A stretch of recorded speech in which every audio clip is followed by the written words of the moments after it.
Struggle যে কোনো একটা সাকসেসফুল লাইফ বা সাকসেসফুল ক্যারিয়ার করতে গেলে বা গড়তে গেলে সেইখানে তোমাকে স্ট্রাগল করতেই হবে। মানে যেমন গুড টাচ ব্যাড টাচ এটা এখন শেখাতেই হবে, শুধু মেয়েদেরকে না, এখন মনে হচ্ছে সবচেয়ে বেশি দরকার বাচ্চা বাচ্চা ছেলেদেরকে শেখাতে হবে। ভাবছি কি মাথা থেকে রোগটা ঠিক করতে হবে, রোগটা তো পা থেকে ঠিক করতে হবে। ছোটোবেলা থেকে যারা ভোট দিচ্ছে তাদেরকে শিক্ষিত করতে হবে, কেন ভোট দিচ্ছি, কিসের জন্য ভোট দিচ্ছি। তোমাকে যদি এগিয়ে যেতে হবে বা তোমাকে যে সবাইকে নিয়ে চলতে হবে, তাহলে তোমাকে সবচেয়ে বেশি দরকার সেটা তোমাকে নিজেকে আগে সৎ হতে হবে। তুমি কারোর টাকা মেরে তুমি এই জায়গায় বসনি বা কাউকে ছোট করে এখানে বসনি। তো দুজন আমাকে এমপি বানিয়েছে, একটা নাম হচ্ছে মমতা ব্যানার্জি, একটা নাম হচ্ছে ঘাটালের প্রত্যেকটা ভোটার। এই মানুষের প্রত্যাশাকে দেব যেভাবে সিনেমাতে সব ভিলেনদেরকে মেরে দেয়, দেব যেভাবে সিনেমাতে সবারই স্বপ্ন পূরণ করে, ঘাটালের মানুষেরও স্বপ্ন পূরণ করবে। একটা শ্রেণীর মানুষকে কতটা হেনস্থা করে তার দেয়ালে পিঠ থেকে যাওয়ার পর তখন ওরা কীভাবে রিভল্ট করে, এগুলা হচ্ছে তার একটা জ্বলন্ত একটা এক্সাম্পল।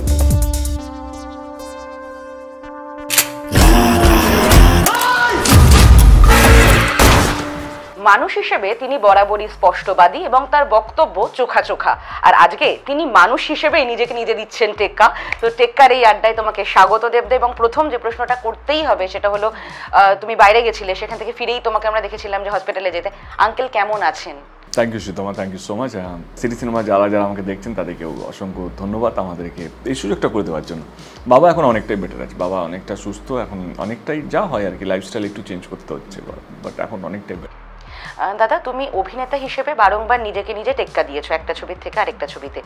মানুষ হিসেবে এই যে প্রত্যেক দিন তোমার একটা উত্তরণ ঘটে, সেটা তোমার রাজনৈতিক কোনো বক্তব্য বলো বা যে কোনো ক্ষেত্রে তোমার বক্তব্যগুলো, মানুষ হিসেবে এই টেক্কা দেওয়ার এক্সারসাইজটা তুমি করো কিভাবে? না গো, আমি এত কিছু ভাবি না, চেষ্টা করি যেটা ফিল করি সেটাই বলার চেষ্টা করি এবং ট্রাই টু বি অনেস্ট। এমন নয় কি খুব মেকি বা কারো কাছে ভালো সাজার জন্য বা কাউকে ভালো দেখানোর জন্য নয়। যেটা আমার মনে হয় কি, যেটা মানুষের ভালো হবে, যেটা মানুষের জন্য, সেটাই বলার চেষ্টা করি। এবং আমার মনে হয় কি এটাই হওয়া উচিত প্রত্যেকের। এবং টাচুট আমি অফকোর্স দলকেও ধন্যবাদ জানাবো কি তারা কোনোদিনও আমাকে আটকায়নি বা কোনোদিন এমন একটা ফোন করেনি যাতে তারা বলেছে কি না দেবের এইসব কথা বলা উচিত হয়নি, সেটাও একদিকে। এবং আমার যারা আমাকে দেখে বা যারা আমাকে দেব বানিয়েছে তাদেরও কি তাদেরও কোনোদিন এটা মনে হয় যে দেব তাদেরকে অসম্মান করেছে। তো এটাই। দাদা, তুমি নিজে একটা মিডল ক্লাস ফ্যামিলি ব্যাকগ্রাউন্ড থেকে এসেছো এবং সেখান থেকে আজকে আরমানা। যদি এই পুরো যাত্রাটা বলা হয় যে প্রথম দিকটা হয়তো তুমি যে কথাটা তোমাদের টিজারেও আছে যে পৃথিবীতে সব থেকে বড় পাপ গরিব হয়ে জন্মানো, ওই যে স্ট্রাগলটা দেখেছিলে সেখান থেকে আজ অবধি যারা ব্যাক এন্ডে শুনেছো, সেগুলো কি কখনো মনের ভেতর ধরে রেখেছিলে এবং সেটারই প্রত্যুত্তরে কি কাজ হিসেবে জবাব দিয়েছো? দেখো, এটাই তো যে কোনো মানুষের যদি জবাব দেওয়ার থাকেই তোমাকে তোমার কাজের মাধ্যমেই দিতে পারবে। দেখো, চিৎকার করে চেঁচামেচি করে কিছু হয় না। তুমি যদি জবাব দিতে চাও, যারা তোমাকে বিশ্বাস করে না কে তুমি ভালো অভিনেতা, বা যারা তোমার বিশ্বাস করে না তোমার ক্রেডিবিলিটি নিয়ে, যারা তোমার বিশ্বাস করে না তোমার সাকসেস নিয়ে, তাদেরকে একমাত্র উত্তরটা আমার মনে হয় কাজের মাধ্যমেই দেওয়া উচিত। এবং সেটা আমি আজ থেকে নয়, ছোটোবেলা থেকেই করে এসেছি। শুরুতেই যদি তুমি বলো কি আমি শুধু একই প্যাটার্ন ছবি করে গেছি না, আমি তখন লেছক্কাও করেছিলাম, তখন আমি দুই পৃথিবীও করেছিলাম, তখন আমি 2014-তে তখন আমি চাঁদের পাহাড়ের মতন একটা ছবি করেছিলাম, পুনহাস করেছিলাম, রাইট। তারপর আরশিনগরের মতন একটা ছবি। তো আমার মনে হয় কি আমি সমানে নিজেকে চেঞ্জ করতে থেকেছি আর কি, চেঞ্জ করতে গেছি, এমন নাকি একই ধারার মধ্যে নিজেকে আটকে রেখেছি। রইল তোমার প্রশ্নকে, স্ট্রাগল যে কোনো একটা সাকসেসফুল লাইফ বা সাকসেসফুল ক্যারিয়ার করতে গেলে বা গড়তে গেলে সেইখানে তোমাকে স্ট্রাগল করতেই হবে। ইটস নট দ্যাটকে তোমার জন্য কেউ সিংহাসন রাস্তা নিয়ে বসে আছে, আসুন দাদা আসুন, বসুন, এটা আমার ছিল আপনাকে দিয়ে দিলাম, না। সেটাকে তোমার পরিশ্রম, তোমার ডিসিপ্লিন, তোমার ডেডিকেশনের মাধ্যমে তোমাকে ওইটা জিততে হবে বা জয় করতে হবে। এবং জয় করাটা শুধু শেষ নয়, সেখান থেকে শুরু হলো সেই জায়গাটাকে ধরে রাখা, সেটা যে বিশাল বড় লড়াই। পাওয়া আমার তো মনে হয় পাওয়ার লড়াইটা সহজ, কিছু জিনিস পেয়ে গেলে সেটা সহজ, আজকে দাঁড়িয়ে বলতেই পারি। কিন্তু ওইটাকে ধরে রাখাটা, ওই জায়গায় পৌঁছে যাওয়ার পর ওই জায়গায় ধরে রাখা, ওই জায়গায় থাকাটা, কনসিস্টেন্সিটা বছরকে পর বছর সহজ নয়। তার যে লড়াই, তার যে স্ট্রাগল, আমার মনে হয় সেইটা যারা ওই জায়গায় পৌঁছেছে, যারা ওই জায়গায় আছে তারাই হয়তো বলতে পারবে। যেহেতু one of the finest coat made by you, সত্যি কথা বলতে সাহস লাগে না, ভুল বা মিথ্যে বলতে সাহস লাগে। আমরা পক্ষান্তর অন্য জিনিস বেশিরভাগ সময় বলে থাকি, সত্যি কথা বলছে ভাই, লোকটার ধক আছে। এই পরিবর্তনটা কোন জায়গা থেকে, প্রথম থেকেই না ঘাত প্রতিঘাতে এই পরিবর্তনটা তুমি বুঝতে পেরেছো যে আমাকে সত্যিটাই বলতে হবে? কেন মিথ্যে কথা বলে আমার লাভটা কি? আর আমি দেখো, আমি কাকে কাকে কার সামনে ভালো সাজবো বা নাকি? তো প্রথম কথা, আমার ওই ওই মানসিকতা ছিল না কি আমি রাজনীতিতে থাকতে চাই বা রাজনীতিতে আমার খুব লোভ বা আমি এখানে একটা পাওয়ার কিছু একটা পাবো, এখান থেকে আমি কিছু একটা করতে পারবো। সেইটার থেকে বড় কথা, আমি এখানে মানুষের জন্য, মানুষ যে বিশ্বাস নিয়ে আমাকে ভোটটা দিয়েছে সেইটা যেন আমি করতে পারি। তো দুজন আমাকে এমপি বানিয়েছে, একটা নাম হচ্ছে মমতা ব্যানার্জি, একটা নাম হচ্ছে ঘাটালের প্রত্যেকটা ভোটার। এবং আমার মনে হয়েছিল 10 বছরে যখন এমপি ছিলাম, আমার সেই জন্যই এবারে দাঁড়াচ্ছিলাম না, কারণ আই ওয়াজ ফিলিং গিল্টি কি মানুষের প্রত্যাশাকে দেব যেভাবে সিনেমাতে সব ভিলেনদেরকে মেরে দেয়, দেব যেভাবে সিনেমাতে সবারই স্বপ্ন পূরণ করে, ঘাটালের মানুষেরও স্বপ্ন পূরণ করবে, যেটা সবচেয়ে বড় প্ল্যান, ঘাটাল মাস্টার প্ল্যানটা। কিন্তু 10 বছরে আই ওয়াজ ফিলিং গিল্টি, আর আমি কিছুই করতে পারছি না, রাজ্য কেন্দ্র যে দ্বন্দ্ব। তো সেই জায়গা থেকে আমার মনে হলো কি আর আমার নিজেরই সাফোকেশন হচ্ছিল না, আমি করবো না, আমি তারপর দিদি বললো, তারপরে আমার মনে হলো কি না, তাহলে যদি আসতেই হয়, যেই স্বপ্নটা আমাকে নিয়ে বুনেছিল ঘাটালের বাসিন্দা, ঘাটালের ভোটাররা, সেই স্বপ্নটাকে যদি সত্যি করতে পারি, এবং আমি অনেস্টি দিয়েই এই আবার ফিরেছি। মানে কাউকে আমার তো মনে হয় হারলে আমার বেশি ভালো হতো, তাহলে আমাকে এখান থেকে বেরিয়ে যেতে হতো, খুব ইজি এক্সিট হতো। কিন্তু যা হয়, দিদি আমাকে কথা দিয়েছেন, এবং আমি আবার যখন রাজনীতিতে ঢুকেছি বা আবার এবারে দাঁড়িয়েছি, আমার একটাই উদ্দেশ্য, কি যেই স্বপ্নটা আমাকে লোকে 10 বছর ধরে দেখেছিল কি দেব এটা করবে, এবং সেই স্বপ্নটা আমি কোথাও যেন আমার মনে হয় কি ঘাটালের মানুষের হয়ে করতে চলেছি, দিদির কাছে হোক। আগে ছিল কি কেন্দ্র সরকার থেকে নিয়ে আসা, এবং আমরা যাই হোক না কেন আমাকে এই ঘাটাল মাস্টার প্ল্যানটা রাজ্য সরকারকে দিয়ে করাতে হবে। এবং এর মধ্যে আমি যদি মিথ্যে কথা লিখে না কালকে হয়েছে, কালকে তো হবে না, ইট উইল টেক টাইম। তো আমি এক্সাম্পলটা কেন নিলাম, কারণ মিথ্যে কথা বলে একটা মিথ্যে কথা বলতে গেলে তোমাকে 1000টা মিথ্যে কথা বলতে হবে, কিন্তু তুমি যদি সত্যি কথা বলো, তোমাকে একটা সত্যি কথা বললেই যথেষ্ট। তোমাকে এইটা নয় কি তুমি এইটাও সত্যিকে তুমি সবাইকে কনভিন্স করতে পারবে না, তোমার হাতে নেই। তারা তাদের মতো করে তোমাকে বুঝবে। তোমার ওই ভগবানও যদি আসে, ভগবানও যারা মন্দিরে যায়, ভগবান কি সবারই স্বপ্ন পূরণ করতে পারে? মানে ভগবানের কেউ মানসিক রাখে, কেউ এই করে, কেউ উপোস রাখে। আমি শ্রদ্ধা জানিয়ে বলছি, কারণ আমার বাড়িতেও আমরা উপোস রাখি, আমরাও পুজো পাঠ করি, কিন্তু ভগবানও সবাইকে খুশ রাখতে পারে না। আমি কে? কিন্তু তার মানে এটা নাকি তুমি তোমার জায়গা বা তোমার অনিশ্চিত থেকে সরিয়ে যাবে। যেটা আমি করতে পেরেছি কি, আমি যা আজ অবধি এখন অবধি খুব বেশি মিথ্যে কথা বলে আমার জীবনযাপন করতে হয়নি, এবং রাজনীতিতে তো একদমই নয়। তো তোমাকে যদি এগিয়ে যেতে হবে বা তোমাকে যদি সবাইকে নিয়ে চলতে হবে, তাহলে তোমাকে সবচেয়ে বেশি দরকার সেটা তোমাকে নিজেকে আগে সৎ হতে হবে, তবে কি তুমি এত বড় বড় কথা বলতে পারবে, বা তুমি এই কঠিন শব্দগুলো যারা হয়তো যেটা সত্য সেটা হারিয়ে গেছে কিন্তু বলতে পারছো, তুমি জানো তুমি সৎ। তুমি কারোর টাকা মেরে তুমি এই জায়গায় বসনি, বা কাউকে ছোট করে এখানে বসনি। আমি আজ অবধি আমি তো এই ইলেকশনে সবাইকে সম্মান জানিয়ে, তো আমি তো নিজের জন্য ভোট চাইনি। তো তোমাকে I think you be honest না, তাহলে ঠাকুর আছে, ঠিক তোমাকে এগিয়ে নিয়ে যাবে। দেবদা, তুমি যেরকম ব্যক্তি মানুষ হিসেবে সাধারণের কথা ভেবেছো, কোভিডের সময় দেখেছি আমাদের কিছু বন্ধুর ক্ষেত্রেও তুমি এগিয়ে গেছো। তোমার বিগত বেশ কয়েকটা গল্পেও আমরা দেখছি যে সাধারণের মধ্যে অসাধারণ কোন জিনিসটা করা যেতে পারে সেটার একটা স্বপ্ন তুমি দেখানোর চেষ্টা করছো। এবার যদি আমার এই প্রশ্নটায় আসি, যে রং দে বাসন্তী বলো বা ওয়েডনেসডে বলো, সেখানে যখন দেখানো হয়েছে অ্যান্টি এস্টাবলিশমেন্ট কথা হয়েছে, হাতে বন্দুক তুলে নিতে হয়েছে সাধারণকে, এবং শেষের পরিণতিটা খুব ভালো দিকে গেছে এমনটা নয়, একটা ফেটাল জায়গায় গেছে। সে জায়গা থেকে এমন কোনো মধ্যপন্থা কি থাকতে পারে সমাজে, পৃথিবীতে, যেখানে দাঁড়িয়ে যদি সাধারণ গরিব মানুষরা যাদের যে দুঃখ কষ্টগুলো নিয়ে আছে, তারা সেই জিনিসটা জমা দিতে পারবে বা বলতে পারবে, বলার জায়গা, সেটা রাজনীতি ছেড়ে এমন একটা দপ্তর থাকতে পারে হয়তো, বা হোয়াট ইজ ইউর টেক? ঠিক, তার জন্যই তো ইলেকশনটা হয়, মানে এই যে পাবলিক রিপ্রেজেন্টেটিভগুলো যারা আমরা, এবারে আমাদেরকে তো তারা এসে বলে, এবার এমন নয় কি বলে না। এবং এটাও সত্যি কি সব সমস্যার সমাধান করা সম্ভব নয়, এটাও সত্যি। মানে বাট যেটা আমি বিশ্বাস করি, যেটা আমার মনে হয় কি নেতাদের সবচেয়ে বেশি ভালো কান হওয়া দরকার, মানে কষ্ট শোনার মানে জন্য, মানে তারাও জানে যারা তোমার কাছে দুঃখ কষ্টগুলো নিয়ে আসে, তারাও জানে কি আমার সমস্যা হয়তো অতটা সহজে সমাধান হবে না, অ্যাটলিস্ট তার প্রতিনিধি বা যে ওই এরিয়া যে যারা নেতারা আছেন বা যারা আছেন তারা তার কথা তো অন্তত শুনলো, সেই সম্মানটুকু তো দিল। এইটাও খুব দরকার, মানে ইটস নট দ্যাটকে দফতর থাকতে হবে তার জন্য আলাদা একটা মন্ত্রী করতে, না না, যারা লোকাল রিপ্রেজেন্টেটিভ, যারা লোকাল থাকে বা যারা যেই জায়গার যারা রিপ্রেজেন্টেটিভ, তারা যদি মানুষের কষ্ট শোনারও যদি অভ্যেস করে, তাতেও মানুষের অর্ধেক দুঃখ হয় না, তারা সাহসটা পায় কি না চলো তার কষ্ট শুনলো। এবং তোমার যদি হাতে সেই সুযোগটা থাকে বা তোমার যদি হাতে সেই ক্ষমতাটা থাকে তার সমস্যাটা সমাধান করা, তো অফকোর্স করে দেওয়া উচিত, করা উচিত।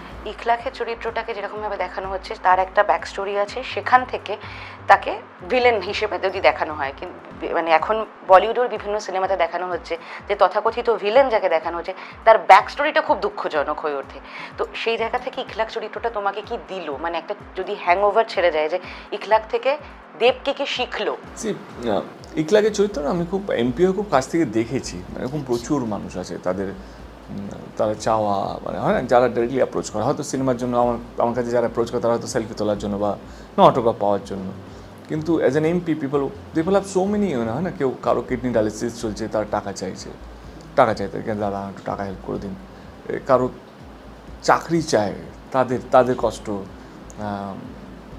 মানে অনেক কিছু ট্রান্সফার হয়ে গেছে, সে তার আলাদা থাকে, সে তার কষ্ট আলাদা, এবং বৃষ্টি পড়েছে পুরো জমি জলে চলে গেছে বা বন্যার সময় যেহেতু আমাদের কাটাল, তাদের আলাদা কষ্ট। তো এই যে বিভিন্ন রকমের মানুষের কষ্ট, যে এটা হয়তো শুধু একটা থাকলে আমি এটা বুঝতে পারতাম না বা জানতাম, কিন্তু ওই ফিলটা করতে পারতাম না, যে ইমোশন নিয়ে তারা যখন বলে চোখে জল নিয়ে তখন।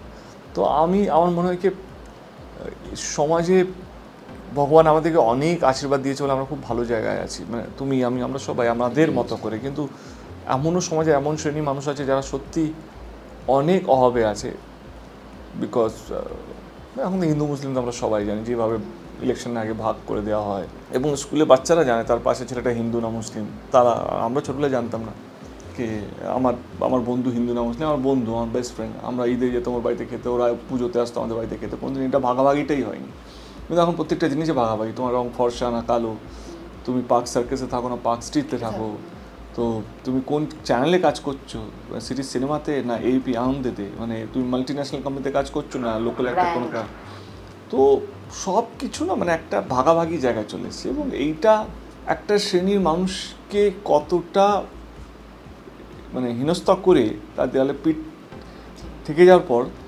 তখন ওরা কীভাবে রিভল্ট করে, ইখলাক হচ্ছে তার একটা জ্বলন্ত একটা এক্সাম্পল, এবং তার নিজস্ব একটা ডেফিনেটলি একটা সমস্যা হয়েছে, তার জন্য সিস্টেম দায়ী, এবং সিস্টেমটা সরকার নয়, কিন্তু সিস্টেমটা হচ্ছে এখানকার নিয়ম কানুন, যে বছরের পর বছর চলে যাচ্ছে, system is not that made by Trinamool কংগ্রেসের গভর্নমেন্ট বা সিপিএম, না, এই সিস্টেম হচ্ছে কী বলবো, ভারতবর্ষ জুড়ে যেই নিয়মগুলো 1950-এ তৈরি হয়েছিল, আজকে 2024-এ দাঁড়িয়ে সেইগুলোকে রিফর্ম করতে হবে। কথার কথা জাস্ট সিম্পল এক্সাম্পল, এই যে সাইবার ক্রাইম যে হচ্ছে, আগে কি আমরা প্রস্তুত ছিলাম? 1950-এ সাইবার ক্রাইম নিয়ে কোনো লই ছিল না, এখন যেমনভাবে সাইবার ক্রাইম বাড়ছে, যেভাবে গরিব মানুষগুলোকে ঠকানো হচ্ছে, মানে যারা একটু কম শিক্ষিত, যারা হয়তো ফোন নিয়ে অতটা বেশি স্যাভি নয়, তো তার জন্য তো আমরা রিফর্ম করছি। এরকম অনেকগুলো বিষয়, অনেকগুলো জায়গায় যেখানে আমার মনে হয় কি সিস্টেমকে একটু রিফর্ম করতে হবে, তো না হলে না গরিব মানুষরা দেয়ালে পিঠ থেকে গিয়ে ইখলাক, আমি বলছি না সবাই ইখলাক হবে, বাট তারা হারিয়ে যাবে বা তার মনের কথাগুলো বলতে পারবে না। তো দ্যাটস ওয়াই টেক্কা is very special film today's time. না বলে মাথা খুলি করে দেবো। বেশ দাদা, তুমি এই নিয়মের কথাটা বললে, আবার তোমার একটা কোটেশন চলে আসে যেখানে তুমি বলেছো এমন নিয়মের লাভ কি যে নিয়মে শেষ অবধি মানুষকে একটা চরম পরিণতির দিকে যেতে হয়। এই নিয়মটা সৃষ্টি করে কোনো না কোনো একটা ক্ষমতা, আর ক্ষমতার সঙ্গে যেমন দায়িত্ব আসে, ঠিক সেরকমভাবেই চলে আসে ক্ষমতার অপব্যবহার। এমন কোনো কিছুর আবিষ্কার করা যেতে পারে, এমন কোনো ল নিয়ে আসা যেতে পারে যেখানে ঠিক যেখান থেকে মিসইউজটা শুরু হবে পাওয়ারের, সেখানেই সমূলে বিনাশ হবে। ভুল বলছো তোমরা, আমরা ভাবছি কি মাথা থেকে রোগটা ঠিক করতে হবে, রোগটা তো পা থেকে ঠিক করতে হবে। তুমি বলছো এখানটা, না, তোমার প্রথম ছোটোবেলা থেকে যারা ভোট দিচ্ছে তাদেরকে শিক্ষিত করতে হবে, কেন ভোট দিচ্ছি, কিসের জন্য ভোট দিচ্ছি, এবং প্রশ্ন করতে হবে, উত্তরের জন্য ওয়েট করতে হবে।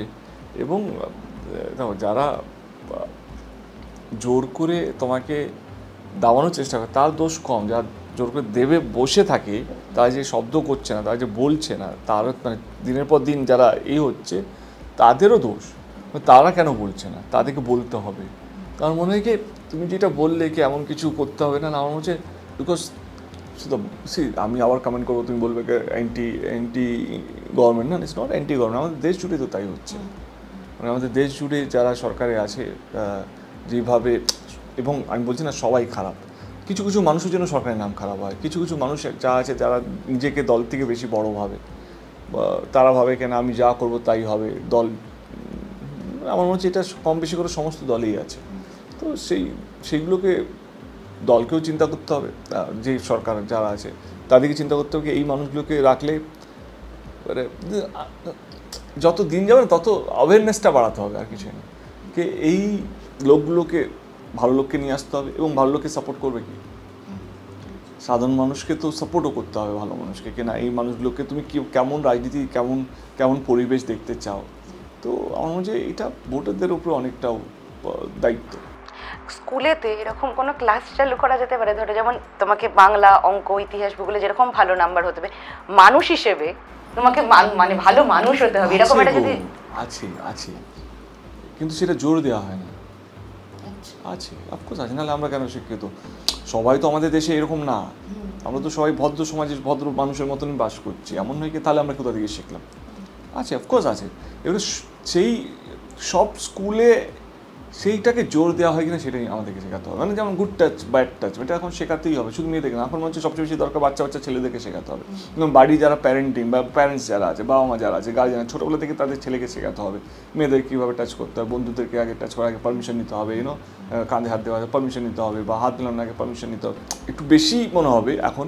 বাট আমার মনে হয় কি এগুলো না আমাদেরকে ছোটোবেলা থেকে শিক্ষার মধ্যে নিয়ে আসতে হবে, শুধু স্কুল নয়, আমাদের তো বাবা মা আশেপাশে যারা এই ছোটোবেলার সঙ্গে যারা যারা জড়িত আছে, মানে কাকা কাকু কাকিমা যারা এই কীভাবে ম্যানার্সগুলো শিখতে হয়, সেগুলো আমার মনে হচ্ছে ওই ফ্যামিলি এনভায়রনমেন্টটাও খুব দরকার। আমি শেষ করবো, মানে তোমার সঙ্গে কথা বলতে বসলে সেটা ছবি থেকে বেশি অনেক বেশি পরিবর্তনের একটা আমরা কথাই বললাম আজকে। চলো, টেক্কাতে তোমার চরিত্রটাকে তুমি তো খুব কাছ থেকে দেখেছো, এবং সেইভাবেই দেখছিলাম ট্রেলার বা টিজারে তোমার চোখের কান্না, ফ্রাস্ট্রেশন সবটা জুড়ে আছে। যদি একদিনের জন্য তুমি ইখলাক হয়ে তোমাকে ছেড়ে দেওয়া হলো কলকাতার বুকে ঘুরে বেড়াতে এবং মানুষের সমস্যা দেখতে, কোন কোন জায়গাগুলো যাবে? না, ইখলাক সেই চরিত্রটাই না, মানে Ikhlaq is very shellfish at the end of the day, নিজের সমস্যাটাকে নিয়েই, বিকজ ওর সমস্যাটা বিশাল বড় সমস্যা, আমার চাকরিটা ফেরত চাই। এবং ওই সমস্যাটার সমাধান মানে চাকরি চলে গেল হঠাৎ করে, without any notice, without any reason, and ও ওইটুকুর মধ্যেই বাঁচতে ভালোবাসে। মানে ইসমাদারকেও সবারই সমস্যার সমাধান, না ইউ ডোন্ট কেয়ার, মানে ওর মেয়েকে তুলেছি, এই পুলিশ অফিসার কী চাইছে, আমার দরকার নেই, আমার এইটা চাই। তো তুমি যদি চরিত্রটার কথা বলো, তো আমার মনে হয় ইখলাক যদি আজকে রাস্তায় যদি বেরোতো, হয়তো নিজের ছেলেকে নিয়ে ভালো একটা বিরিয়ানি দোকানে খেতো, কারণ ছেলেকে অনেকদিন মানে ভালো খাওয়াতে পারেনি, পুজোতে জামা কাপড় দিতে পারেনি, তো ওর স্বপ্ন ছেলেকে নিয়ে বাইরে বেরোবে। আর বন্ধু বান্ধবদের খবর নেবে না, মানে তারা কি অবস্থায় আছে? হয়তো না, এই ছেলেটাও একদম অন্যরকম ক্যারেক্টার বানিয়েছে সৃজিত, মানে ইখলাকের কথা বলছি, মানে আছে ছেলেটার মধ্যে এত শেডস আছে, এবং অন্যরকম একটা চরিত্র বানিয়েছে যে একটু আলাদা, একটা একা থাকতে ভালোবাসে, মানে ও কারোর সঙ্গে মিশতে, ওর বন্ধুও নেই অ্যাজ সাচ। না ঠিক আছে, আমি আমার মতো, তোমরা তোমার মতো। এই চরিত্রটা না মানে একটু অন্যরকম। দাদা, এই ছবিটাতে দেখা যায় যে তিনজন যে চরিত্রদের মূল দেখা যাচ্ছে, তারা তিনজনই সুপার মানে স্ক্রিন প্রেজেন্সের জায়গা থেকে আছে। তুমি কিভাবে, মানে কেন বা কোন জায়গা থেকে এখন চরিত্রগুলো বেছে নিচ্ছ? খুব বড় বলা যায় না, ও ডিপেন্ড করে গল্পটা কী, মানে আমার কন্ট্রিবিউশনটা কী, এবং আমি যেই ধরনের ছবি করতে চাই বা যেই রকমের নিজেকে দেখতে চাই, সেইটা কি এই গল্পটার মধ্যে আছে কি না। তো দেয়ার আর সো মেনি আদার থিংস, মানে শুধু আমি কতটা পেলাম বা আমার কতটা রোল, তার চেয়ে বড় হচ্ছে কি সিনেমাটাকে আমাকে অ্যাজ এ হোল কনভিন্স করছে কিনা। আর শেষ প্রশ্ন করব, সেটা হলো ওই যে বলি যে তোমার সঙ্গে কথা বলতে বসলেই একটা অন্য পরিবর্তন, একটা অন্য স্বপ্নের দিশা হয়তো দেখতে পাই। যদি তোমার হাতে একদিনের জন্য তোমার অনিল কাপুরের নায়ক সিনেমাটার মতো, যে একদিনের জন্য তোমাকে মুখ্যমন্ত্রী করে দেওয়া হলো, কোন চেঞ্জেসগুলো, মানে 5টা চেঞ্জেস তুমি ইমিডিয়েটলি করবে? বলা খুব মুশকিল। আর আমি আরেকটা কথা বলি, এই যে মুখ্যমন্ত্রী প্রধানমন্ত্রী যে পোস্টগুলো আছে না, যেহেতু আমি মুখ্যমন্ত্রীকে কাছ থেকে দেখছি বা প্রধানমন্ত্রীর যে গতিবিধিগুলো, তারাও যেহেতু being an MP, you get to know so many thing, তাদের লাইফটা মানে it's not that easy life. মানে আমি তো বলবো it's more of a curse life. কারণ ওরা যেভাবে মানে যত ভালোই করো না কেন, তারা মানে at the end of the day তোমাকে সোশ্যাল মিডিয়া ট্রায়াল করবেই, মানে তোমার খারাপটা বার করবেই। সে প্রধানমন্ত্রী হোক, সে মোদিজি হোক বা আমাদের দিদি হোক। তো তিনি যদি সারা রাত জেগেও থাকেন একটা ভালো কাজ করার জন্য, তবুও সেটাকে ভালোভাবে দেখা হবে না। কারণ সেটাকে নিয়ে একটা শ্রেণীর মানুষ সেটাকে ভালো বলবে, একটা শ্রেণীর মানুষ খারাপ বলবে। এই মূল কারণটা কি? কারণটা হচ্ছে কি, আমাদের দেশে ট্যাক্স পেয়ার হচ্ছে 5 to 6% ম্যাক্সিমাম, ওই 5-6%ই ট্যাক্স দেয়। তার মধ্যে তুমি পড়ো, আমি পড়ি। 94 বা 95% এই 5%-এর টাকা নিয়ে পুরো দেশটাকে চালায়, তাদের উপরে রোটেশন হয়, তাদেরকে চালানো হয়। তো ওভারঅল আমাদের দেশে সমস্যাটা হচ্ছে, আমাদের দেশে আমরা হয়তো 5 জনকে লক্ষ্য রাখতে পারবো, কিন্তু আমাদের দেশে সংখ্যাটা হচ্ছে 50 জন। এবারে এখান থেকে কিছু নিয়ে ওইখানে ওদিকে হ্যাপি করা হচ্ছে, ওইখান থেকে কিছু নিয়ে এখানে হ্যাপি করা হচ্ছে। সেই জন্যই দেখবে সবচেয়ে বেশি সমস্যাটা হচ্ছে যে আমরা অ্যাট এ টাইম আমরা সবাইকে হ্যাপি রাখতে পারছি না বা পেরে উঠতে পারছি না। কারণ আমাদের কাছে 140 কোটি, যদি কথা বলি, আমাদের কাছে হচ্ছে কি অর্থ বা আমাদের সব কিছু নিয়ে যদি বলি, তো আমাদের কাছে হয়তো 90 কোটি লোককে ভালো রাখার, যদি সবাইকে একসাথে ভালো রাখার আমাদের কাছে সেটা আছে। কিন্তু আমাদের কাছে 140 বা সেটা বাড়ছে সংখ্যাটা। তাদেরকে ভালো রাখতে তাহলে এখান থেকে কিছু বার করে ওদিকে দেওয়া হচ্ছে, এখান থেকে কিছু বার করে এখানে। তো সেই জন্য আমার যেটা অ্যানালাইসিস সেটা এই সমস্যা আমাদের দেশে এইগুলো হচ্ছে কি, কেন আমাদের বেশি হচ্ছে না, কেন রোজগার নেই, কেন ঘাটাল মাস্টার প্ল্যান হচ্ছে না, কেন রাস্তাঘাট ভালো থাকছে না, বা কেন আরও বেশি আমরা বিকাশী বা আমাদের আরও বেশি উন্নত হতে পারতো আর্মি। অফকোর্স আমাদের আর্মি অনেক বেশি উন্নত, বাট ওই যে বললাম কি হয় না, সবাই একটা দেখবে একটা ডিফেন্সের বাজেট থেকে আমরা কিছু বার করে এখানে চলে গেলাম, এই বাজেট থেকে কিছু এখানে, এই বাজেট। তো আমার মনে হয় যেটা সবচেয়ে বেশি দরকার সমস্ত সরকারকে, এই যে 94 বা 95% মানুষ যারা কন্ট্রিবিউশন করে না 1 পয়সাও এই ট্যাক্সে, তাদের রোজগারটা কীভাবে বাড়ানো যায়। তাদের যদি 1%, 2%ও যদি কন্ট্রিবিউশন থাকে, তাদেরকে তো রোজগার দিতে হবে, তাদেরকে তো ওই প্রসেসটা আমাদেরকে ভাবতে হবে। যে ওই প্রসেসটা যদি ভাবি, তবে দেখবে কি আমাদের একটা enough educate amount of fund আছে, যেটা আমরা সবাইকে ভালো রাখতে পারবো। তো আমার মনে হয় কি যেটা হয় মানে কি, আমরা শুধু প্রত্যেক বছরে 5-6% লোকের উপরেই সবচেয়ে বেশি ট্যাক্সের এইটা পড়ে। রিলিফ না আমাদের, না মেডিক্লেম কিছু আছে, না ছেলেমেয়েরা ফ্রিতে স্কুল পাবে, কিছু ফ্রি নেই, সব কিছু পেড আছে। মানে ট্যাক্স দেওয়ার পরে এত কিছু পে করতে হয়। তো আমার মানে এইটাকে আমার মনে হয় সরকারকে করা উচিত। আমি যদি এইটা হতাম, দেন এইটা এখন সবচেয়ে বেশি ফোকাস আনা উচিত যে কীভাবে এই যে 94 বা 95% মানুষ যারা ট্যাক্সের বাইরে আছে, কিভাবে তাদের ইনকামটা বাড়িয়ে কিছু একটা তাদের থেকে কন্ট্রিবিউশন নিয়ে, সো দ্যাট এই যে যারা ট্যাক্স পেয়ার যে তাদের একটু বার্ডেনটা কমানো, তারাও একটু রিলিফটা পাবে, এবং কোথাও যেন আরও বেশি ইনভেস্টমেন্ট হবে বা এই রোটেশন অফ মানিটা আরও বেশি বাড়বে আমার মনে হয়। তো সেটা আমি যদি তুমি যেটা বললে একদিনের জন্য সেই টপিকটা তুলতাম, হয়তো এটা একদিনের টপিক নয়, কিন্তু ভেরি ইম্পর্টেন্ট টপিক। এই ইম্পর্টেন্ট সাবজেক্টকে এই টপিকে যদি আলোচনা হয়, তাহলে কিছু না, কেউ তুলছে না বলে কি আলোচনাও করছে না। If somebody talks out it, কে না সত্যি তো আমরা তো সব কিছুতেই ট্যাক্স দিই। Again I am not saying again anti India বা অ্যান্টি গভর্নমেন্ট বা ইটস নট দ্যাট। আমার এটা as a normal common man হিসেবে আমার মনে হচ্ছে কি আমাদের একটু ভাবা উচিত। কর্মসংস্থান আসলে তো থ্যাংক ইউ সো মাচ দেবদা এই সময়টা দেওয়ার জন্য। টেক্কা আসছে, তোমার লাস্ট বক্তব্যের মধ্যেও ওই আবার সমাজ সচেতনতাই ঘুরে ফিরে এলো, তাই সবাইকে যদি একবার টেক্কাতে দেখার জন্য। Thank you so much, thank you. Series সিনেমার সমস্ত দর্শকদের জানাই পুজোর অনেক অনেক শুভেচ্ছা। যদি আপনারা এই পুজোতে সিনেমা দেখার জন্য বেরোন, তাহলে আমি একটাই কথা বলবো, প্লিজ টেক্কাকে একটা সুযোগ দেবেন। অন্যরকম একটা ছবি, যত সিরিয়াস কথা বলবো অতটাও সিরিয়াস না ছবিটা, খুব মজা, খুব মজা বলবো না, বাট হ্যাঁ মানে এমন একটা গল্প যেটা আমরা সবসময় দেখে থাকি বাট আমরা কোনোদিন বলিনি।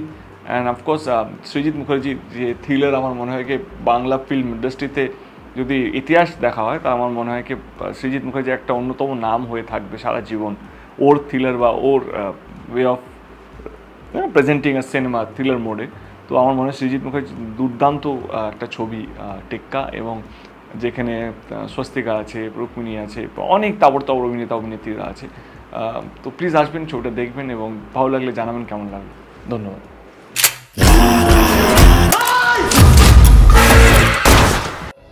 টলিউডের latest update, gossip and entertainment পেতে সাবস্ক্রাইব করুন শুধুমাত্র সিটি সিনেমা আর ফলো করুন সিটি সিনেমার Instagram, Facebook, Twitter and share chat page.